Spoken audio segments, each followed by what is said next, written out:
ja vaja midagi seda. Ja üritame, et see oleks võimalikult reaalne. Oi, õpetaja Mari Roosti, kes siin on? Tere. Mul oleks sulle silma vaadata, kui ma räägin kaamerast tegelikult. Aga ühesõnaga, mina olen Mart, 6. lend väidetavalt ja õpetaja Roostik, ehk siis õpetaja Mari Roostik oli minu eesti keele ja kirjanduse õpetaja. Ja, ma siis saan jätkata siit sellega, et kui Mart esimest korda klassi astus, siis teatavasti Mart oli sellest lennust ainus, minu meelest, kes 3 aastat iga päev ülikonnaga koolis käis, vist oli nii või? Alguses ei käinud. Mul oli lihtsalt see hilisem, võib-olla see parem pilt nagu siis meelde jäänud, et Mart jäi hiljaks sisuliselt esimesse tundi juba, sellepärast et ruumis 109, no see on suhteliselt kitsas ja pikk ruum ja siis tal ei jäänud mitte midagi muud üle kui esimesse pinki.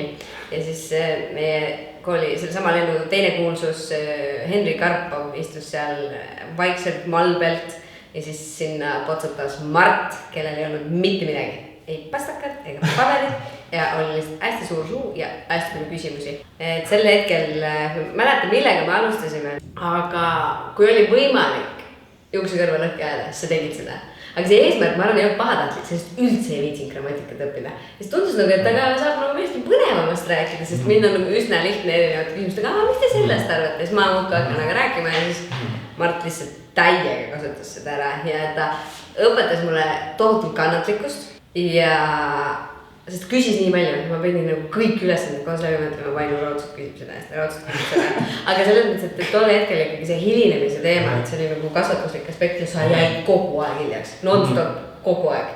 Ja siis ma püüdsin sind omal moel kasvatada, et mingil hetkel ma ei lubanud Mardile, ma ütlesin, et sina ei küsi praegu või kuidagi. Ma mäletan, et Henri Karpo on hiljem rääkinud seda, et tal oli iga kord nii piinlik esimeses pingis istuda, sellepärast et Mart hakkas rääkima. Võit. Ja siis sul ei olnud pastakatega paberitest, pidi sulle andma kogu aeg, sa küsisid ta käest, ega nad olid mul täpselt sisuliselt nina ees kogu aeg 2 pikka poissi. See oli üldse mul viimasel aastal, mul oligi see strateegia, et mul ei olnudki nagu vihik mul vist oli, aga ma hoidsin vihikut ka seal all garderoobis sinna nagu leti peale panin, siis iga päev kui ma kooli tulin, siis ma võtsin võtta selle. Jah, või siis see oli Pärlikotis. Pärlikotis oli. Jah, et siis ta tuli alati klassi, nagu see, ma ei jääk vist öelnud, see oli nagu staarklassi, ta mu ukse kinni viimasena, kõik teised juba istusid on ja siis ta läks alati Pärlist möödas Pärli endistele nagu mingi haha, pastakas ja vihk. Selles mõttes see on tark nagu ajakasutus ja ruumkasutus ka sama. Absoluutselt. Selle Henrile Margi täistegemisega mäletan ühte korda, kus oli see, et siis kui Pärli, ehk siis mu praegune elukaaslane, siis me ei olnud veel koos, lihtsalt sõbrunasime teineteisega veel. Ta mängis minu telefoni, ta võttis selle ära minult, ta võttis selle telefoni minult ära ja siis ta tuli, läks sinna eesti keele tundi ja siis ta pani selle telefoni Henri kotti. Niimoodi, et ma ei leidnud seda kuskilt üles, ma ei teadnud, kus see telefon oli. Ja siis ta tunni ajal helistas selle telefonile. Mina olin sükkel, et kus see telefon on, ma ei saanud aru. Ja siis Henri sai aru, et see on tema kotis, hullult punastas. Ja siis sina miskipärast eeldasid kohe, et see on minu telefon. See ei oligi. Ja siis sa saatsid mu klassist välja ka vist ja siis ma olin lihtsalt niimoodi, et kurat, ma isegi ei teinud midagi. Pärli pani selle telefoni sinna. Ja see oli tüüpiline see, et ma sain kogu aeg pahandada ja siis ma tundsingi ülekohut vahel. Vahel ma arvan, et sul oli õigus tunda seda ülekohut, aga suuremas osas minu vaatenurgast kompasid sa kõiki võimalikke piire, mida ühel õpetajal saab, vähemasti meie tunnis sai nagu kombata kõike, mida sai küsida, alati küsis, aga see ei tähenda, et meil ei oleks nagu tore, see on nagu lahe. Mina sain väga palju kasvasin. Ei, nagu sa ütlesidki, sa nagu kasvatasid ka mind selles mõttes, et sa tegelikult distsiplineerisidki väga palju. Ja ma mäletan nagu sükst asju, kus meil oligi reaalselt mingi esimesed paar tundi, meil oli mingi rühmatöö ja siis meil oli mingi suur tahvel, eks ole. Ja siis me olime seal kõige taganurgas ja see rühmatöö kõik klassis rääkisid ja ma mäletan, mul telefon helistas. Ja siis ma mõtlesin, et kurat, nagu nii kõik räägivad juba ja meil on mingi tahvel ka, siis ma tõstsin selle tahvli nagu üles ja siis võtsin siin telefoni vastu kiirelt öelda, et kuule, et ma ei saa praegu rääkida. Aga sel ajal, kui ma vastu võtsin telefoni, jäid just kõik vait. Niimoodi, et sa siis lihtsalt kuulsid, kuidas sa räägid. Ja see on nagu, kes see räägib praegu telefoniga. Ma pean minema. Ma ei ruttu püksi selle. Ja siis sa lihtsalt saatsid mind jälle klassist välja. Ma ei tea, kuidas ja sa vist said klassist välja ja siis pärast tulid rääkima, et niimoodi ei tohi teha ja siis ma ise ka pärast mõtlesin, mida ma tegin, aga et sükest asja ei tohi teha. Aga siis peale seda ma ei ole teinud sükest asju. Meil vist selle klassist välja saatmisega tekkis nagu mingi rutiin mingil hetkel. Aga see hinded oli mul väga hea. Ei, ma üldse ei vaidlusta seda, et sa ei olnud nagu tark ja et see oli nii palju lugenud kogu aeg ja noh, võib-olla mitte kohustuslikult aga mingid muid asju, aga selge see, et sul olid mingid hästi nagu kindlad siid, mis sa tahtsid teha, kui sa tahtsid jõuda, et ma ka ilmselt aja jooksul õppisin nagu võib-olla rohkem aktsepteerima sind, et sa töötadki nii, sul on need meetodid, et selge on see, et nendel tundidel, kus sind ei olnud, olid teised, kes rääkisid, aga et see selline nagu mesilane, kes niimoodi nõeles on vaadlane võib-olla rohkem, et see nagu mesilane ei saa öelda. Et see mingil hetkel oli puudu, aga et see, ma arvan, andsid meile väga palju kõigile jõudis. Ma mäletan, Agne ja Laura istusid ka mul siin paremal käel ees ja siis suu lähti, kes ma mäletan, Agnel on nii selline hea emotsioonikägu, no Laura on pigem niisugune rahulik, aga kui nad mõlemad olid juba mingi, Mart, mida sa teed? Agne teeb, ma kujutan ette, kuidas ta teeb seda. Siis ma mõtlesin, et okei, nüüd vist on nagu kõik, et kui Laura ka juba nagu reageerib, et siis on nagu, siis tuleb midagi teha. Ei, väga, meil oli väga toredad tunnid. Ei, minust me saimegi nagu elu üle arutleda, see on minust hästi tähtis, et see, et kui sa lihtsalt loed seda kooslusega kirjandust, siis sellest ei ole lihtsalt kasu, kui sa tekstina loed. Pigem ongi see, et sa arutad need teemad üle. Ja, et mida see inimesena meile õpetab. Just. Kas sa muidu said kunagi aru, et ma ei lugenud kooslusega kirjandust? Vaata, aju mõned asjad, mida ta ei taha mäletada, lihtsalt kustutab ära. Ma arvan, et mul on lihtsalt see blokaad seal kohas, et ma enam ei taha mõelda selle peale. Kas ma sain aru või ei saanud aru, et sa ilmselt lugesid, kui ei lugenud, et see ei vähenda sinu kui inimese väärtust. Just. Ma ise mõtlesin sama, et kui ma saan sellest raamatu nagu sellest sisust aru ja ongi see, mille üle me saame pärast tunnis arutleda, siis tegelikult ju see ongi see raamatu lugemise eesmärk, mitte see, et ma seda story't nagu olen. No täpselt selles mõttes, et nagu oma kooli nime väärt inimene, et nagu maksimaalselt hea oraator, retoorika on paigas, kõik läbirääkimised võidab Mart, sest ta lihtsalt räägib nagu nii hästi, et... Kusjuures väitluses ikkagi võitsid teised tavaliselt, väitluses läks midagi niimoodi. Aga jah, meil tunnis oligi minust kõige lõbusam see, et sa saidki arutada mingid teemad üle ja siis pärast see läks nagu veel, me rääkisime veel nagu seal sõpradega edasi ka seda, et minust see on see, mida teised õpetajad võiksid nagu tundi üle endale võtta, on see, et mitte lihtsalt õpetada seda ainet, vaid sa pigem sinu kui õpetaja roll ongi tegelikult see, et õpetada seda inimest, kui kasvatadagi teda ja teiseks ka nagu õpetada seda need väärtused, mis on elus tähtsad ja minust seda me tegime tunnis ja siin ma võingi nagu teiste õpilaste eest ka rääkida, et kõigile väga meeldis see, et me arutasime selliseid asju, sest teistes tundides seda väga sageli ei olnud, oligi pigem see, et võtame nüüd, ma tea, see teema, võtame läbi ja okei, tšau, aga sinuga me vaatasimegi mingisugused Black Mirrorit, kusjuures me hiljem hakkasimegi Värliga kodus vaatama seda, hakkasime selle seriaali vaatama. Ta paneb mõtlema sellistele nagu keerulistele teemadele, jah. Kui ma nüüd tagasi mõtlen nagu kerima neid, kuidas 10 ja 11 ja 12, see oli ikka unikaalselt äge kooslus, et see koostöö kuidagi algusest peale klappis. Ja mitte selle tasandil, et ma oleks nagu mingi nagu hullud semud olnud, vaid pigem sellisel nagu, et partnerid, meil on vaja jõuda ühte kohta ja siis me tegime tööd. Ja mulle nagu meeldiski see, et me ei olnudki nagu semud, nagu sa ütlesid, aga me ei olnud ka nagu kuidagi nagu sellised nagu vaenlased, vaid pigem oligi see, et sina said aru, et sina oled kõrgemal positsioonil ja mina sain samamoodi aru, et sina oled kõrgemal positsioonil, aga ma vaidlesin ikkagi, sest kui ma sain aru, et ma ei ole sinuga 100% nõus, siis ma nagu tahtsingi vaielda ja siis vahepeal sa lihtsalt olidki niimoodi, et ei, praegu sina ei räägi Mart ja siis ma nagu, mida see ja siis sa tahad veel rohkem vaielda, kui sa tunned, et sul on nagu õige punkt ka ja niimoodi nagu läks, aga minu arust seal oligi see kõige tähtsam see moment, et sealt tuligi see distsipliin ka, et kui sa minu arust sinu see nišš oligi, see mida sa tegid kõige paremini oligi see, et sa oskasid olla nagu sõbralik, aga samal ajal sa hoidsid seda distsipliini ka. Ehk siis see ongi see, täpselt see õige balanss on, et kus see tasakaal läheb, et sa ei tohi nagu olla liiga sõbralik, aga sa ei tohi olla liiga nagu ükskõikne ja täpselt seda sa nagu minust tegidki. See on asi, mida ma ilmselt pean jällegi meenutama ja meeles hoidma, et nende klassiga ma olin ülirange. Näed, sa ei tohti närida. Ma olin nagu... Tõusime püsti alati tunnis. Jaa, pidid püsti tõusma, kui nüüd algusega. Ma enam ei tee seda, kas ma peaksin selle tagasi tooma või?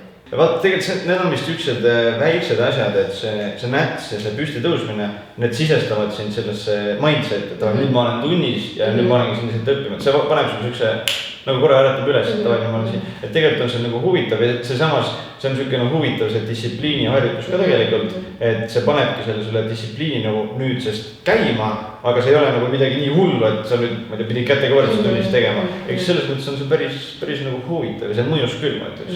Ma räägin oma 10. klassiga, mis nad arvavad sellest. Ja just see nätsu teema ka, sest vahepeal ongi nätsu näides, et ka enda, aga tegelikult, see oligi see, et mul vahepeal, ma ei tahtnud nätsu ära visata. Aga siis oli see, et ma istusin esimeses pingis ja siis me istusime siin ja siis, kui sa läksid minust mööda, siis ma närisin. Ja siis, kui sa tulid tunni ette, siis ma panin suu kuskile taha nurka ja mängisin, et mul ei ole see nätsu. Vähemalt esimeses pingis on ikkagi see, et kuna seal 109 oli see pink oli nii ees, seda sageli oli teie selja väga tegelikult kogu aeg, siis te saite Henriga seal küll elu rõõtida kõvasti.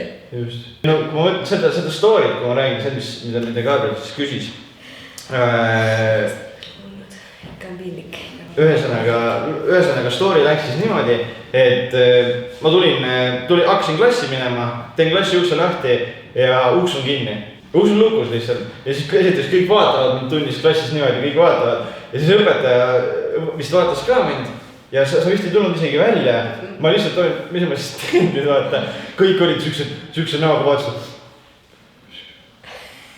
Nagu ei saanud aru ka, mis ma tegin täpselt on ju ja mida ma edasi pean tegema, aga siis ma lihtsalt istusin maha sinna klassi taha ja siis äkki sa tulid mingi poole tunni ajal, mis tulid rääkima minuga, ma ei mäleta täpselt, mida me rääkisime, aga oligi siis seda tulenes sellest, et ma puudusin, mida ma ei puudunud, vaid ma hilnisin liiga sageli ja siis sa olidki lõpuks lihtsalt närvi läinud ja olid selle ukse kinni pannud.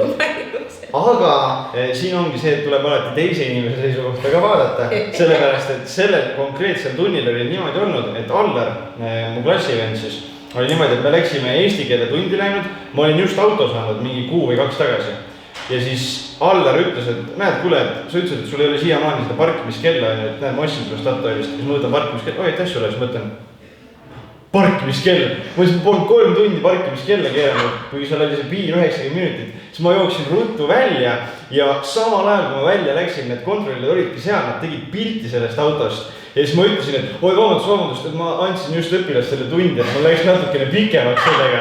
Ja siis nad ütlesid, natukene küsisid seal midagi, mis asja on ja, aga siis ma rääkisin ära, ütlesin, et ma olen tudeng, vaata, ma tulin siia õpetama ja sa olid nõus sellega, istusin autosse ja siis ma põhimõtteliselt tegin tiiru ja sõitsin siis Silveri teise klassikaaslase korterelamu parklasse, kus ma siis jäingi parkima ülejäänud aastaks, sest tal endal ei olnud autot, aga ta elas täpselt seal kesklinnas ja siis ma jäingi ennast sinna parkima terveks aastaks. Vahepeal sain pahandada seal korteriühistu esinaise käest, aga siis ma kuidagi rääkisin ära jälle ja siis jäin sinna edasi.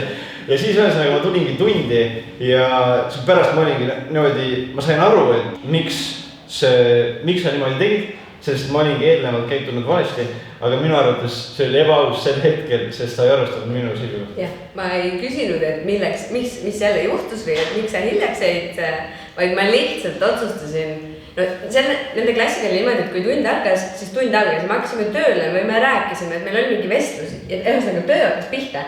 Ja siis juhtus see, et 3-4 minutit hiljem astub sisse Mart ja et see mingis mõttes ikkagi tekitas nagu mingit elevust või kuidagi, et kõik tulid nagu sellest flow'st korraks välja, me nii kiiresti ei jõua sinna. Ja siis ma mingi hetk mõtlesin, no enam ei või.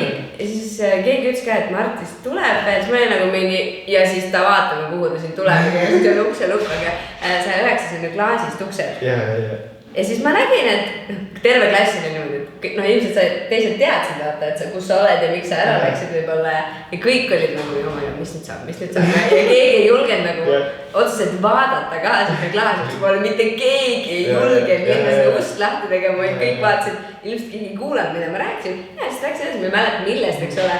Vestlesin seal, nägin ka, Mart, okei, fine, las ta istub seal natukene aega, aga siis vist ma ikkagi mingil hetkel lugesin see tundi, aga seal ongi see, et mida nüüd noored teevad, kui nad jäävad pikalt hiljaks, siis nad kirjutavad kellelegi ja ütlevad, et ütle õpperuustikule edasi. Et ma jään hiljaks selle pärast, et et seal oli see nagu kommunikatsioon puudu, et ma jään hiljaks sellepärast, et okei, see oleks liiga pikk lugu olnud kellelgi mulle ette seda rääkida, aga et helistan Silverile, kuule, et ma räägin õpetajaroostikuga, ma ei tea, selle hetkel oleks julgenud seda teha, et telefoni et ma jään nüüd sellepärast hiljaks, et vaadake, lugu on selline.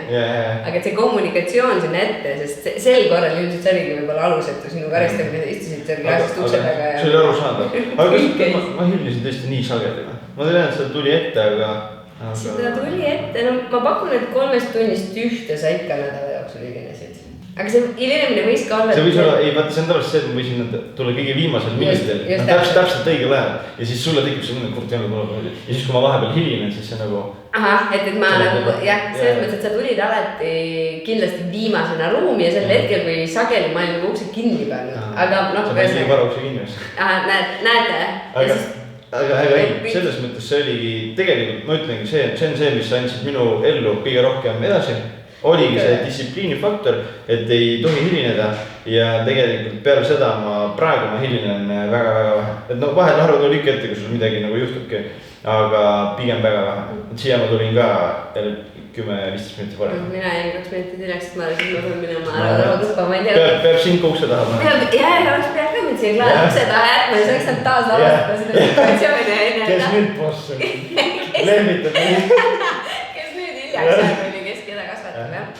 Mõtlesin 12 klassis, et mis sust saab või kelleks sa saad, siis ma ei oleks kunagi mõelnud, et sinust saab midagi muud kui see, kes sa täna juba oled.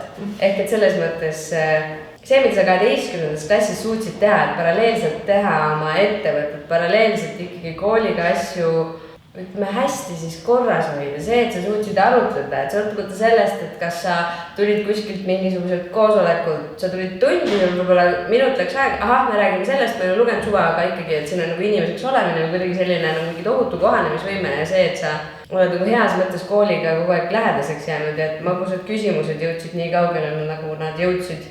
Et ma vist kirjutasin sulle ka, et Euroopa koolijuhtide ühenduse konverents oli ja siis seal jagati magusaid küsimusi. Mul oli pisar, mingi täitsa lõppenud, minu Mardi tehtud, meie kooli õpilase tehtud, et nagu kui uhke tunne saab olla, siis mõtlesin, et miks ma olin ikka liiga karm tema vastu, vist ta on nii tubli ja seda ma mõtlesingi nagu siiralt, et see on, sinust ei saagi saada vähemalt, kui sa juba praegu oled, et selles mõttes on väga-väga äge. Aitäh sulle.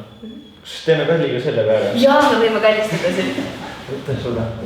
Ja kui ma ausalt ütlen, siis ma tunnis mõtlesin, et kurat sinust saab direktor kunagi maailma. Ma arvan, et sa oleksid selles mõttes väga hea, et sa, no ongi täpselt see distsipliin, aga samal ajal sükene sõbralikkus ka, et kui sa seda tasakaalu nagu hoiad, siis ma, et see on nagu see võiti. Ja eesti keele õpetajana sa olid superna. No reaalselt see oli väga super, et kõik meie tunnis on, no Pärl on samamoodi, kui vanemad ütlevad tal õieti, siis ta õigesti. Ja mul on täpselt samamoodi, kellelegi tegile, et see on tüüpiline, et see on kõik tänu sinule tulnud, nii et keep up the good work. Ja, ma olen 10. e-tundi. Lähme tööle tagasi.